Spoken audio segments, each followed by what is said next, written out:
Helter-skelter. Two words that defined one of the darkest and most infamous chapters in American criminal history.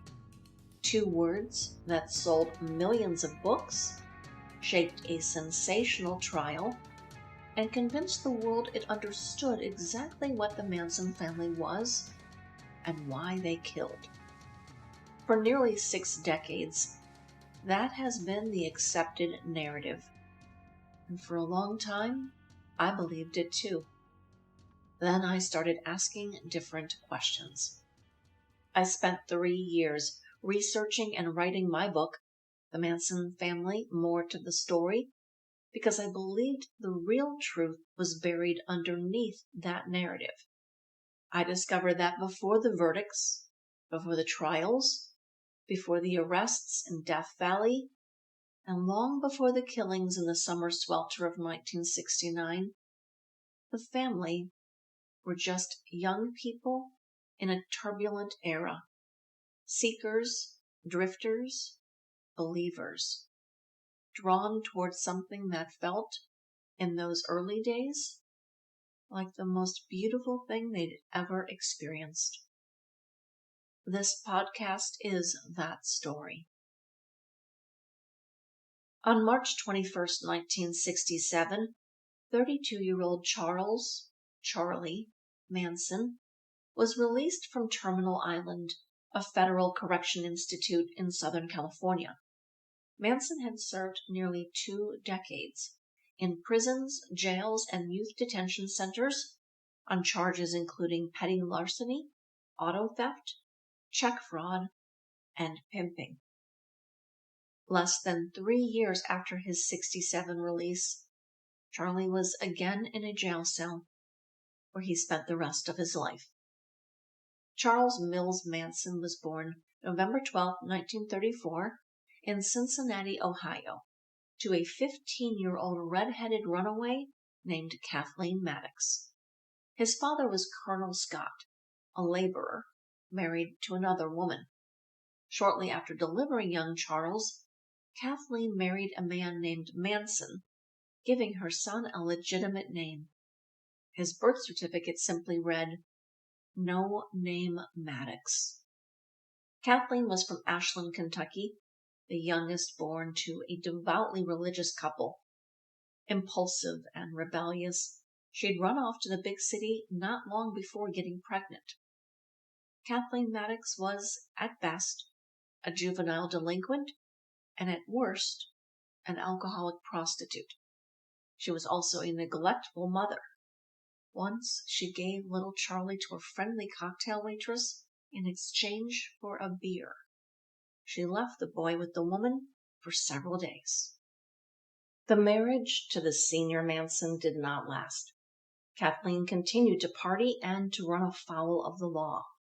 She was arrested in 1939 for armed robbery, a crime she committed with her brother Luther. She was sentenced to 5 years in prison, and her son was placed first into the foster care system, and then with a variety of family members, and eventually remanded to Kathleen's older sister's care.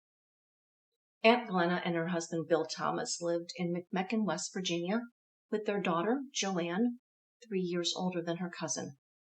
McMecken is a small mining town south of Wheeling, close enough to the penitentiary in Moundsville where Kathleen was serving. Glenna and Bill wanted Charlie to see his mother as frequently as possible.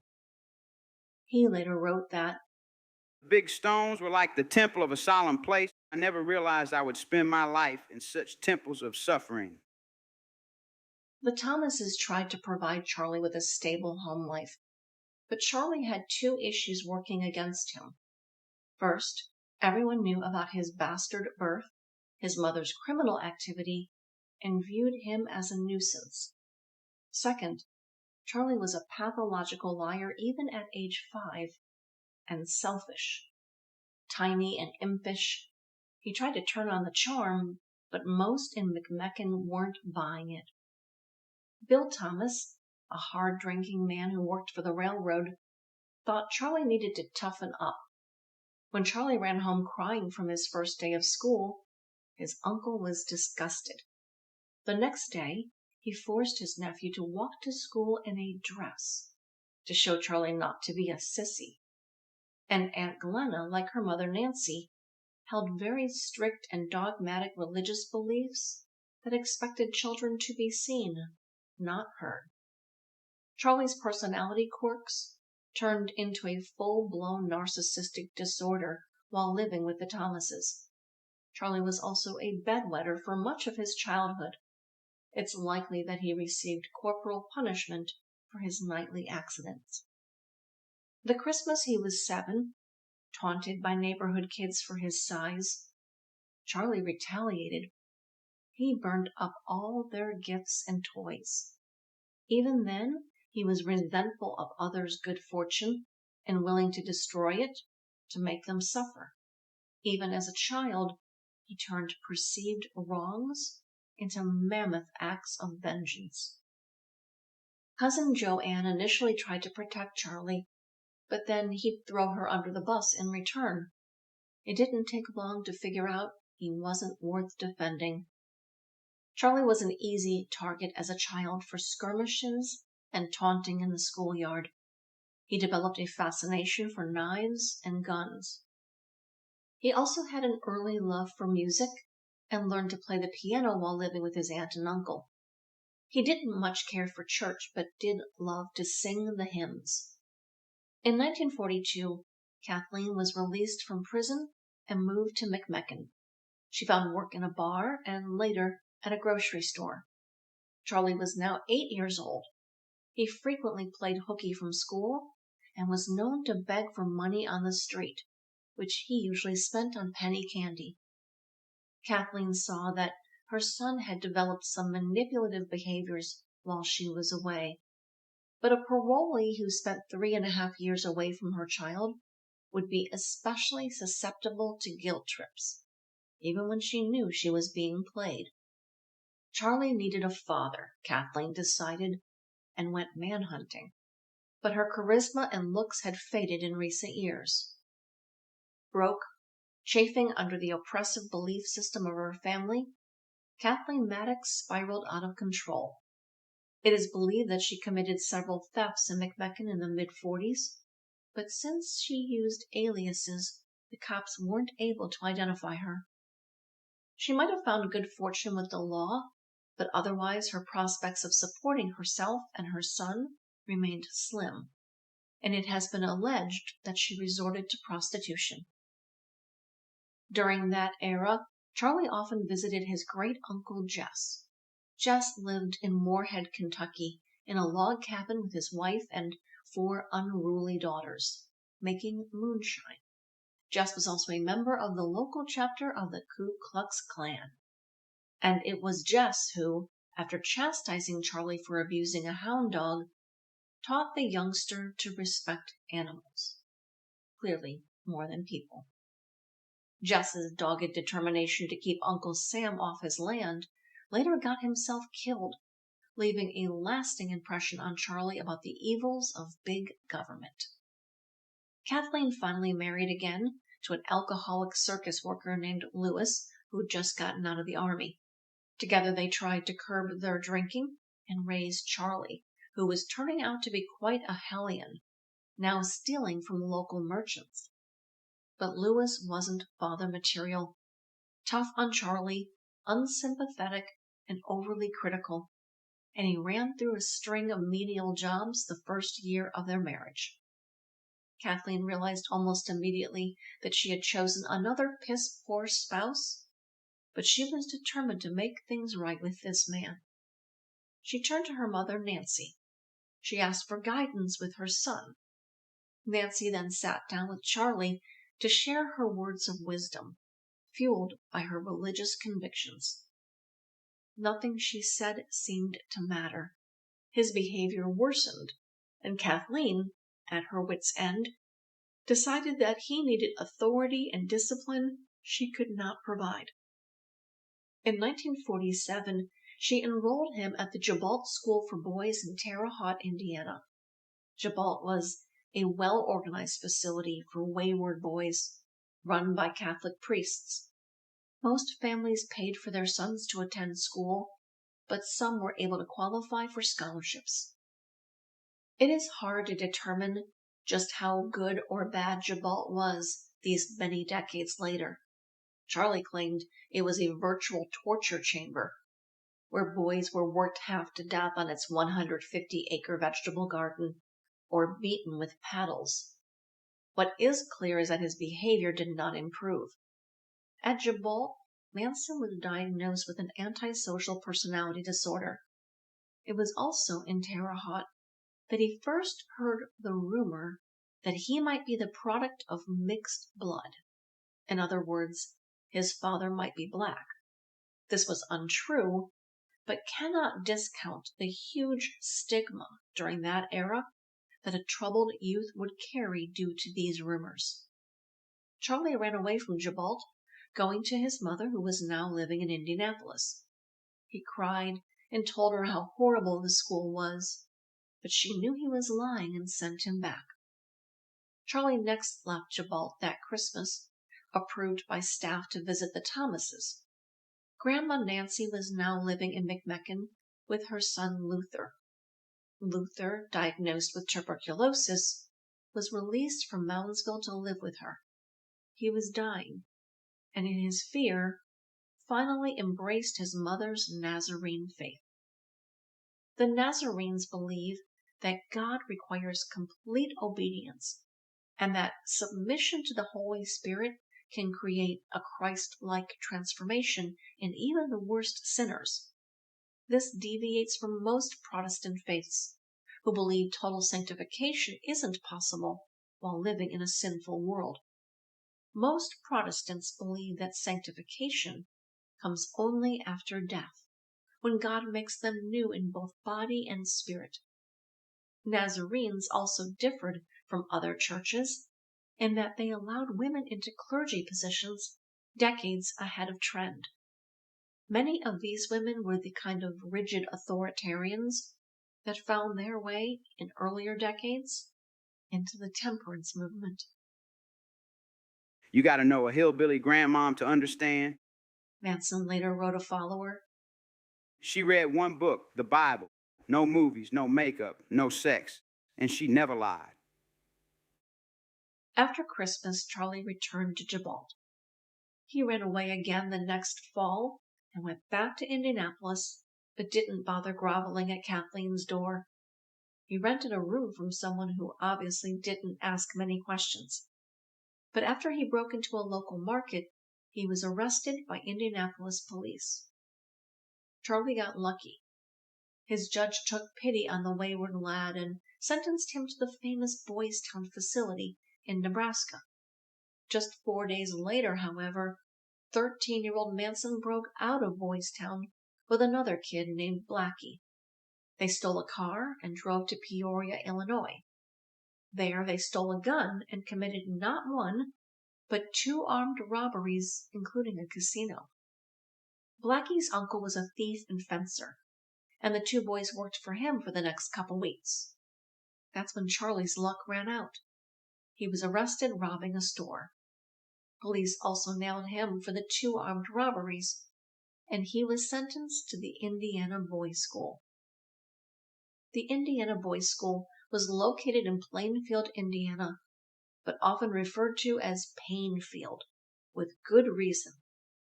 Plainfield was a reform school. Reform in the 1940s meant breaking the child of their behaviors. Administrators were rigid. Guards were known to be mirthfully sadistic. Charlie's accounts of being brutalized by guards and tormented by administrators has not been challenged. His usual charms and manipulations were laughed at while at Plainfield. Being a little kid in a place like that was especially risky. Charlie claimed that he was raped and assaulted by prison guards, then other inmates, shortly after his arrival. While attending the Indiana Boys' School, administrators assessed Manson academically. He was diagnosed with a reading disability and tested significantly below his age level. They also observed that Charlie only did well in school and on tests when something was in it for him. But Manson learned one of his most useful skills at Plainfield. He called it the insane game, after seeing other boys zone out or get extra twitchy when they didn't feel like cooperating. Charlie played the insane game for decades, in fact. Kathleen barely visited her child during the years he spent at the Indiana boys' school. She'd brought her own alcoholism under control by that time, but her husband was spiraling. It's clear she'd given up on her ability to reform her son and was relying upon the system to do so for her. In February 1951, Charlie and 2 other boys escaped from Plainfield. They stole a car, drove west, and enjoyed 3 days of freedom. They made it all the way to Utah, in fact, where they robbed several gas stations. There, they were captured and sent to the National Training School for Boys in Washington, D.C. Aunt Glenna and Uncle Bill felt badly for Charlie. They'd returned him to Kathleen's care after she was released from prison, believing that his son should be with his mother. Now they tried to intervene. The Thomases met with school officials and promised to help Charlie find stable work once released and an emotional support system to thrive in society again. At 17, Charlie was due to be freed. With weeks left of his sentence, he raped another boy while holding a razor at his throat. He was transferred to the federal Reformatory in Petersburg, Virginia, a high-security facility. Months later, he was moved to a maximum security facility in Chillicothe, Ohio.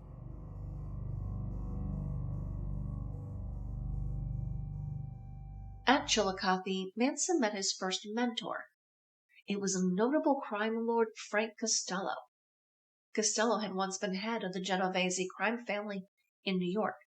He, Lucky Luciano, Bugsy Siegel, and Meyer Lansky formed the infamous Murder Incorporated organization during Prohibition, responsible for the most notorious gang-related violence of that era. When Manson met Costello at Chillicothe, the gangster was serving 11 months for tax evasion. Charlie recalled, When I walked down the halls with him or sat at the same table for meals, I probably experienced the same sensation an honest kid would get out of being with Joe DiMaggio or Mickey Mantle. Admiration, bordering on worship.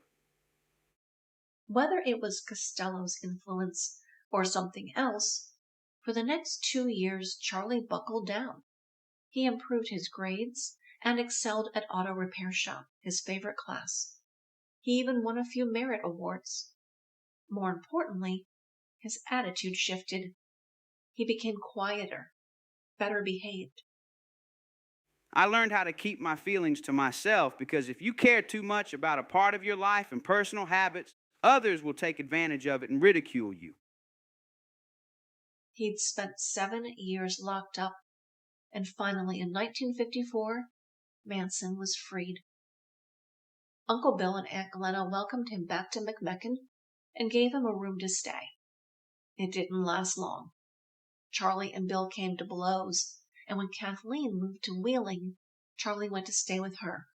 He would not have had particularly warm thoughts for the woman who put those 7 years in motion, one surmises. Kathleen still believed in the good in her son, but guiltily never tried to curb his behavior. Charlie found work at a racetrack, sweeping stalls, feeding the horses. He spent Sundays with Nancy at church. She made him attend Sunday school, even though he was a good deal older than the other students. There he would brag about his reform school exploits to the stunned teens. Uncomfortable, they shut Charlie out of their social circle. He met Rosalie Willis, a high school girl, through her father Clarence, who sometimes placed bets at the track. The two began courting, and on January 13, 1955, they were married at the Nazarene Church. Nancy held a reception for the happy couple at her home. Everyone in town assumed that Rosalie was in the family way, but she was not pregnant. For a few short months that year, Charles Manson enjoyed the closest that ever resembled a normal life for him. The honeymooners rented a little house. Charlie kept working at the racetrack and picked up extra odd jobs around the neighborhood, while Rosalie clerked at a grocery store. Charlie made friends. He got a guitar and started to practice, sitting on the front porch in the evenings. And then Rosalie actually did get pregnant. Charlie was going to be a dad. The initial joy over fatherhood wore off as the cost of doctor's visits and extra food began to mount. Charlie slipped across the bridge into Ohio and started stealing cars to fence. During these outings, he wound up crossing state lines, going as far as Florida on one trip. These were federal crimes. Charlie was headed for a hard time. Meanwhile, Kathleen moved to California, and Charlie talked about relocating. Cousin Joanne, now married to a minister, tried to talk him out of it, but talking Manson out of any of his harebrained schemes was an exercise in futility. That July, he stole a '53 Mercury and drove west with Rosalie. The couple stayed with Kathleen in Los Angeles. Charlie found menial work to earn money, and Rosalie was getting closer to her due date. He phoned Joanne late that summer to brag about his good fortune out west. A week later, a cop checked out the license plate on the stolen Mercury and arrested Manson. In court, Charlie admitted guilt and tried to get out of doing time, begging instead for probation. He claimed he was so institutionalized from his reformatory years that he wasn't always sure whether the things he did were right or wrong. The judge ordered him to undergo psychiatric tests. The doctor deemed Charlie a poor risk for probation, yet recommended leniency anyway. Charlie immediately blew probation and took off with Rosalie to Indianapolis. There, on March 10th of 1956, his son, Charles Manson Jr., was born. 4 days later, Charlie was arrested and returned to California. He was now 22, legally an adult, and received a sentence of 3 years at Terminal Island Penitentiary in San Pedro. During these years, Rosalie divorced Charlie. He claims she cheated on him and took their son back to West Virginia. At Terminal, Charlie found a more lax penal system compared with the juvenile detention centers he'd previously served in. Administrators were no longer trying to save a wayward child. Inmates were encouraged to make their own rules, particularly those who were bright and could learn from others. While at Terminal, Charlie sought mentorship from the pimps. They coached him on how to control girls, but warned Manson to stay away from the nuttier ones. According to his biographer, Jeff Guinn, he wanted girls who were cracked, but not broken. Clearly, Charlie didn't absorb this particular lesson very well. Charlie also took advantage of the prison library. An early favorite was Dale Carnegie's How to Win Friends and Influence People. Manson was released in the fall of 1958. While on release in Los Angeles, Charlie began pimping. Pimping cemented Charlie's opinion of the fairer sex. He'd clearly developed a deep-seated resentment toward women and felt that not only was it his right to knock them down a peg, but that women actually required such treatment for them to function as the good Lord intended. He also got interested in becoming a talent manager. Even before the 60s had begun, everyone in California had stars in their eyes. But Manson got an early lesson that Hollywood wasn't quite the paradise promised, which makes it confounding why he positioned himself there again just a decade later. In September 1959, Charlie was in court over a forged U.S. Treasury check he'd swiped out of a mailbox. One of his prostitutes, a gal named Leona, tearfully spoke on his behalf in court. She told the judge that she and Charlie were in love, planning to marry, and expecting a baby. The judge showed mercy, but Charlie had to marry the woman. A month later, Manson was arrested on the Mann Act, transporting a minor over state lines. Leona wasn't pregnant when she testified in court, by the way, but she soon became pregnant, giving birth September 24, 1960, to a son, Charles Luther Manson. However, today we recognize that it is doubtful that child was biologically Manson's. That summer, Charlie was in county jail, fighting his probation revocation. He was able to do so successfully on the Mann Act charge, but the forgery charge stuck, and he was transferred to McNeil Island in Washington State. His mother moved to Washington to be closer to her son. Kathleen took a waitressing job and remarried to a man named Gail Stanley Bauer. She and her husband then adopted a daughter named Nancy for her mother. Once she had her little girl, her visits to Charlie tapered off. While serving at McNeil, Charlie continued his unorthodox tutelage by studying the works of L. Ron Hubbard, founder of Scientology.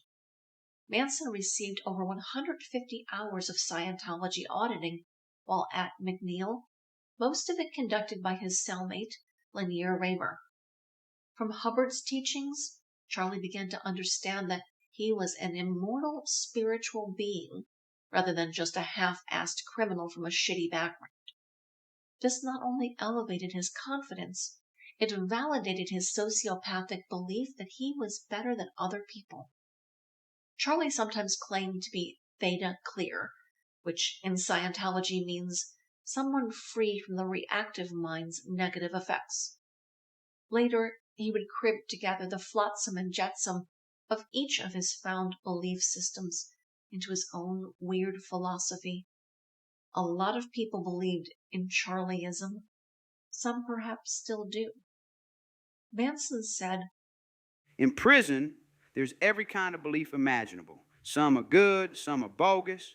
If I saw a con who seemed to be on top of everything and in control of himself, I'd pursue his beliefs in an effort to see if I could strengthen myself through him.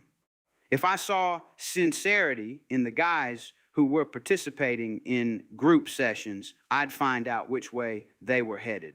Though I wasn't black, I picked up on what the black Muslims were practicing. I did the same with the Indians. I found them solid in their beliefs, so I watched them and began to appreciate their rituals and traditions. I studied hypnotism and psychiatry. I read whatever books I could find. Manson also gained another mentor at McNeil, Alvin "Creepy" Karpis, who was in the Ma Barker gang during the 20s. Karpis was one of several older inmates who saw potential in the young man and sought to teach him something useful. In this case, guitar lessons. Charlie wasn't half bad. His training wasn't orthodox, but he had talent. He was introduced to the music of the Beatles during this time, and the four lads from Liverpool made an impression upon the man. According to Karpis, Charlie wanted to perform music, he wanted to write his own songs, and he wanted to be famous. In fact, Manson wrote between 80 and 90 original tunes during his time at McNeil. As his release approached, Charlie was transferred back to Terminal Island, where he met Phil Kaufman. Kaufman, a bit player in Hollywood, was in jail on a marijuana charge. He heard Charlie perform and thought him a decent singer-songwriter. He passed Manson the name of a producer in L.A. and told Charlie to give the man a call once he was out. As his parole date approached, Charlie knew that he would depart prison alone. Rosalie left him for another man and deprived him of his son, as had Leona. His mother had also rejected him for another child. Was Charlie thinking about his family as he prepared to enter society again? We don't know the answer to that question. Prison is typically a solitary experience, and a thoroughly institutionalized person tends to isolate themselves. As psychologist Dr. Stephen A. Diamond later explained in the 2016 Time Warner documentary, Charles Manson, Fame and Scandal, institutionalized individuals don't do well out in the world, and they know that. They can't deal with the world, so instead they try to limit the world that they can deal with. But Charlie was different than other cons. That March, ahead of his release, Charlie famously begged not to be let out of prison. He had no idea how to support himself or what to do with his life, he argued. But prisons were overcrowded, he'd served his time, and nobody cared what he did. The parole board certainly didn't give a shit if he was reformed or a danger to others. On March 21st, 1967, Charles Manson walked out of prison for the last time. He'd spent 20 years in jails, youth detention centers, and reformatories. On that spring day, Charlie was presented with his greatest opportunity to succeed. His time was served, and he'd served those last years well, educating himself, learning new skills. He was unencumbered by responsibility to his children. He was bright, knowledgeable, and relatively young. He was also walking into the headiest of times, with the most freedom and possibility ahead of him. He had talent, and was in literally the right place to make something of that talent, if he had worked hard and respectfully used the resources made available to him. But something lurked inside of him, something that could not fathom anything short of success. Failure became the tipping point that would later compel this dangerous man to destroy people for the most selfish of reasons.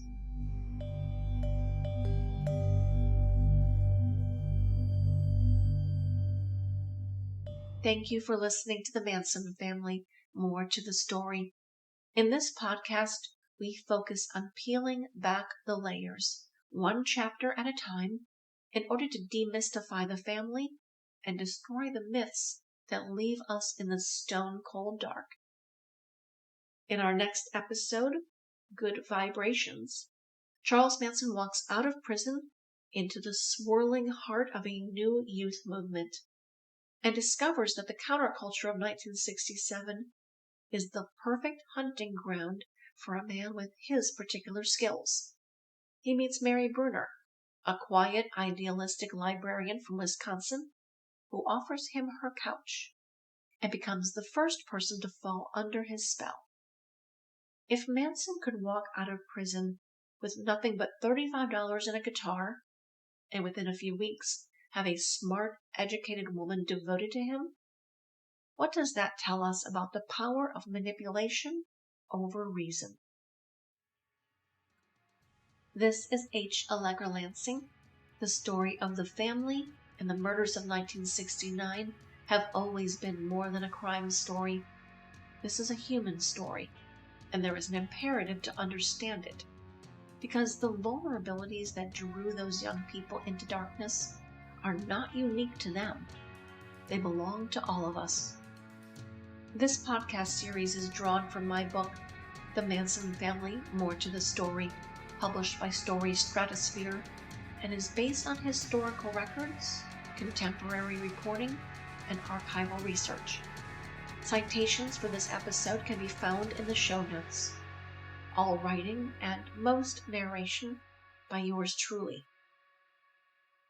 Theme music is Masked by Silent Partner, with additional scoring from Echoes of Time by Kevin MacLeod.